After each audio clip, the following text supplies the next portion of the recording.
और आज से कांग्रेस में 4 दिवसीय बैठकों का दौर शुरू हो गया। इन बैठकों में किन किन विषयों पर चर्चा की जाएगी, क्या कुछ रणनीति बनाई जाएगी, इन सभी विषयों पर हमारी संवाददाता दीपा श्रीवास्तव ने पूर्व केंद्रीय मंत्री सुरेश पचौरी से खास बातचीत की है। की मैराथन बैठक का दौर आज से शुरू हो गया है। पचौरी जी इनसे बात करेंगे। सर, बैठकों का दौर चालू हुआ है, बीजेपी कह रही है कि कहीं ना कहीं डूबती ना हो। ये एक शुभ संकेत है कि हमारे प्रदेश कांग्रेस के सक्रिय अध्यक्ष आदरणीय कमलनाथ जी कांग्रेस को गतिशील बनाने के लिए बैठकों का आयोजन कर रहे हैं।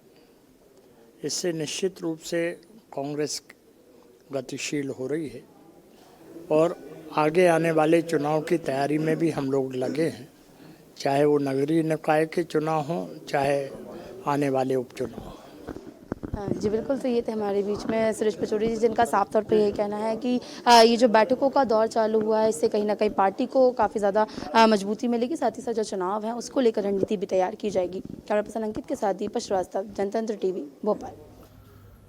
और मध्य प्रदेश के पूर्व मुख्यमंत्री और सांसद दिग्विजय सिंह राजभवन पहुंचे, जहां राज्यपाल गंगूभाई पटेल से मुलाकात की और उन्हें राज्यपाल बनने पर बधाई दी, राज्य की स्थिति से अवगत कराया। ये तस्वीरें आपको दिखा रहे हैं। गंगूभाई पटेल से उन्होंने मुलाकात की है, राज्यपाल पद पर आसीन होने की उन्हें बधाई भी दी है, साथ ही प्रदेश की जो मौजूदा स्थिति है उससे अवगत कराया है। कोरोना की तीसरी लहर को जो हालात बन रहे हैं उससे निपटने के लिए क्या कुछ तैयारी की जा रही है उसको लेकर भी चर्चा की गई है। सतर्कता और प्रोटोकॉल का भी पालन किया गया है।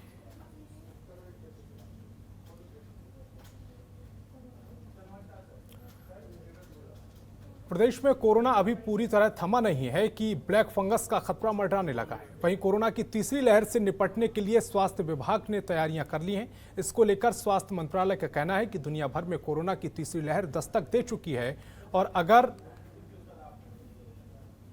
हमने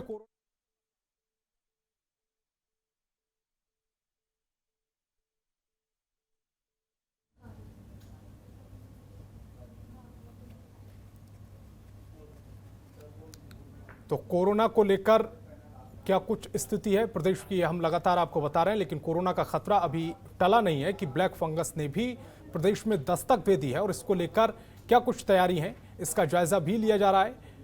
इसको लेकर स्वास्थ्य मंत्रालय का कहना है कि दुनिया भर में कोरोना की तीसरी लहर दस्तक दे चुकी है और अगर हमने कोरोना नियमों का पालन नहीं किया तो हमें इसका खामियाजा भुगतना पड़ेगा। इसको लेकर स्वास्थ्य विभाग अब अलर्ट मोड पर आ गया है।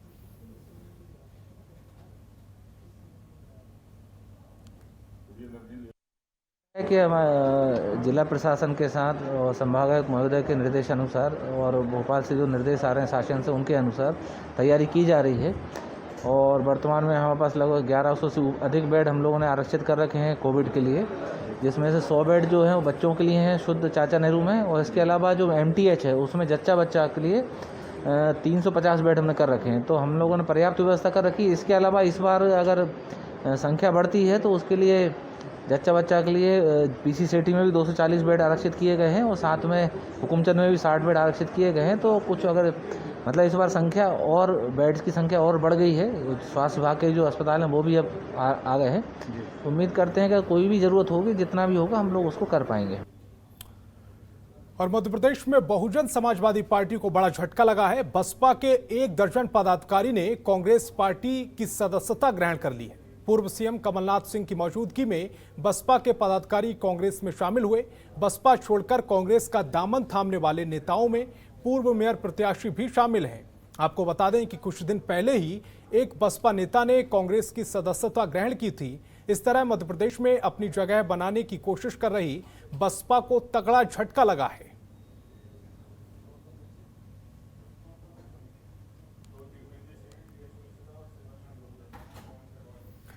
धार जिले के तांडा थाना पुलिस ने 60,000 के इनामी कुख्यात बदमाश को गिरफ्तार किया है और आरोपी के पास से अवैध हथियार भी बरामद किए हैं।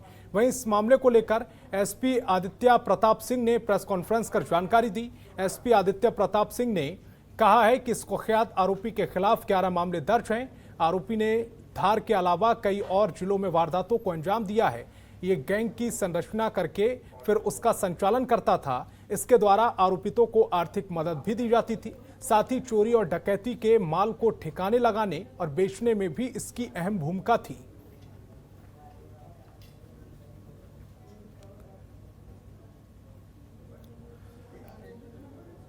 देश में लगातार बढ़ रही पेट्रोल डीजल की कीमतों को लेकर कांग्रेस प्रदर्शन कर रही है, जहां रायसेन के जिला कांग्रेस प्रवक्ता परेश नागर के नेतृत्व में कांग्रेस कार्यकर्ताओं ने अनोखा प्रदर्शन किया।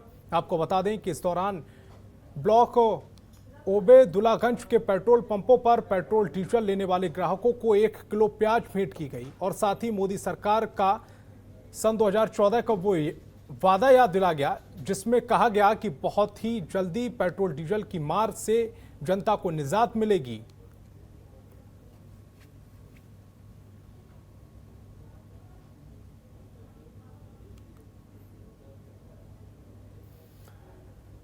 और हरदा में टिमरन नदी में एक महिला का शव मिला है, जिसके बाद स्थानीय लोगों ने इसकी सूचना पुलिस को दी। वहीं मौके पर पहुंची पुलिस ने शव को कब्जे में लेकर पोस्टमार्टम के लिए जिला अस्पताल भेज दिया है और आगे की जांच में जुट गई है।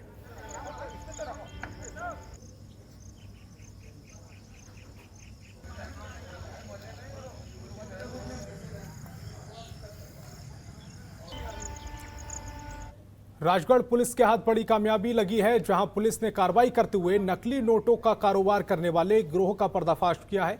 पुलिस ने 54 लाख नकली नोटों के साथ 4 आरोपियों को गिरफ्तार किया है। आपको बता दें कि एक प्रिंटिंग और वाटर मार्क डेवलप करने वाली तकनीक के जरिए नकली नोट बनाए जा रहे थे। 1 करोड़ रुपए के नकली नोट छापकर देश के कई राज्यों में खपाने की इन आरोपियों की योजना थी, जिसमें करीब 50 लाख के नकली नोट आरोपी पहले ही खपा चुके हैं। फिलहाल पुलिस इन आरोपियों से पूछताछ कर रही है, जिससे दूसरे राज्यों में इस गिरोह से जुड़े लोगों का पता लगाया जा सके।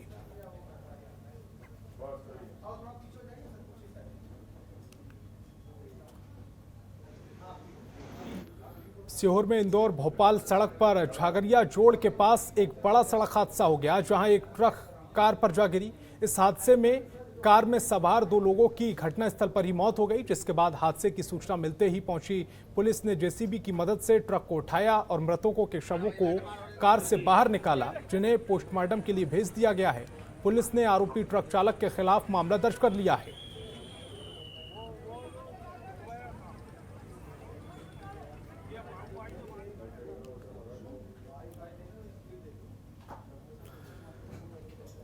भोपाल में पुलिस मुख्यालय के सामने 2 कारों में टक्कर हो गई, जिसके बाद दोनों पक्षों के बीच जमकर हंगामा हुआ और यह हंगामा इतना बढ़ गया कि आपस में मारपीट तक की नौबत आ गई। आपको बता दें कि एक कार असिस्टेंट कमिश्नर जीएसटी की बताई जा रही है, जहां नशे की हालत में अधिकारी कार पर में सवार था, जिसका दूसरी कार में सवार युवक से विवाद हो गया, जिसके बाद मौके पर पहुंची पुलिस ने दोनों पक्षों के बीच समझौता कराया और दोनों पक्षों को भेज दिया। लेकिन पुलिस ने इस मामले में किसी भी तरह का मामला दर्ज नहीं किया है।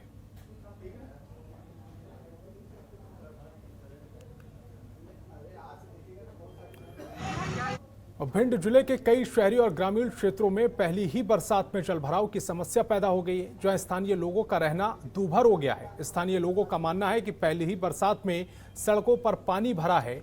अगर यही हालत बनी रही तो मकानों के गिरने का खतरा बन जाएगा। जल जमाव की वजह से उन्हें मच्छर पनपने की साथ ही कई बीमारियां के जन्म लेने की भी चिंता सता रही है। स्थानीय ग्रामीणों का कहना है कि हम पंचायत से लेकर कलेक्टर तक इसकी शिकायत कर चुके हैं, लेकिन इस समस्या से निजात नहीं मिल पा रहा।